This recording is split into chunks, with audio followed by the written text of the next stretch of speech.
नीतीश कुमार और तेजस्वी यादव को बड़ी कामयाबी हासिल हुई है। कर्नाटक विधानसभा चुनाव के बाद नीतीश कुमार और तेजस्वी यादव जो चाहते थे वो करने में कामयाब हो गए हैं।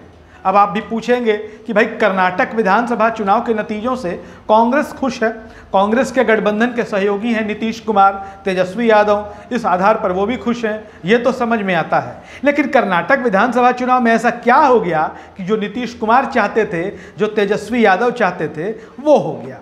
अब समझिए, आपको बताते हैं देश की राजनीति की। दरअसल मामला 42 लोकसभा सीटों के साथ जुड़ा हुआ है। देश भर में कौन से ऐसे राज्य हैं जहां 40 से ज़्यादा लोकसभा की सीटें हैं? तो उत्तर प्रदेश तो वैसे देश का सबसे बड़ा राज्य है जहां 80 लोकसभा की सीटें आती हैं। दूसरे नंबर पर महाराष्ट्र है जहां 48 सीटें हैं।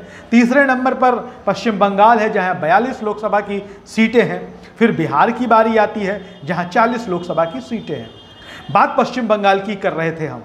पश्चिम बंगाल की राजनीति में ममता बनर्जी और कांग्रेस दोनों के बीच रिश्तों के खटास के बारे में सबको पता है। 36 का आंकड़ा है।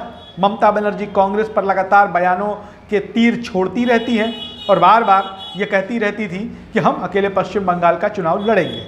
हालांकि नीतीश कुमार और तेजस्वी यादव ममता बनर्जी से मिलने गए थे। मिशन ऑपोजिशन के तहत कांग्रेस पार्टी के नेताओं से मुलाकात होती है।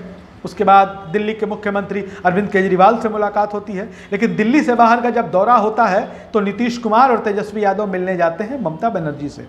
ममता बनर्जी से नीतीश कुमार और तेजस्वी यादव की क्या बात हुई, ये तो ममता बनर्जी जानती होंगी या तेजस्वी यादव जानते होंगे। लेकिन जब बात विपक्षी एकता की हो रही थी और विपक्षी एकता की हो रही होगी तो जाहिर तौर पर कांग्रेस की चर्चा हुई होगी। और कांग्रेस के साथ ममता बनर्जी के जो संबंध हैं वो भी आप सबके सामने, किसी से छुपे हुए तो है नहीं, तो ज़रूर कांग्रेस के साथ संबंधों को लेकर चर्चा हुई होगी। कांग्रेस के साथ संबंधों को लेकर बातचीत तो हुई होगी। ममता बनर्जी का उस वक्त भी रुख समझ में नहीं आया। और उसके बाद भी जो टीएमसी के महासचिव हैं, तृणमूल कांग्रेस के, ममता बनर्जी के जो राजनीतिक उत्तराधिकारी माने जाते हैं, अभिषेक बनर्जी ने साफ तौर पर कहा कि भाई हम पश्चिम बंगाल में चुनाव अकेले लड़ेंगे।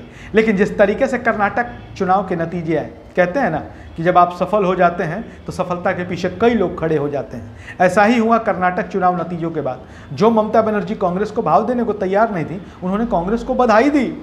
और कांग्रेस को बधाई देने के साथ साथ छत्तीसगढ़, राजस्थान और मध्य प्रदेश के विधानसभा चुनाव की चर्चा ममता बनर्जी ने कर दी।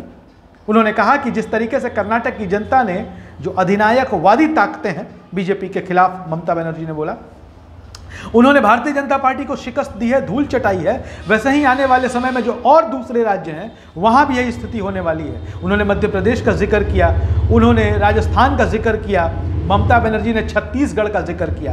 अब आपको बता दें कि छत्तीसगढ़, राजस्थान या मध्य प्रदेश हो, कांग्रेस की सीधी टक्कर बीजेपी से है, बीजेपी की सीधी टक्कर कांग्रेस से है। कोई तीसरी पार्टी, कोई तीसरा फ्रंट, कोई तीसरा मोर्चा इन राज्यों में नहीं है। ऐसे में जो ममता बनर्जी हैं, उन्होंने अप्रत्यक्ष तौर पर कांग्रेस के साथ जाने की जो संभावनाएं हैं उसको बल दे दिया है। ये आहट है 2024 के लोकसभा चुनाव की।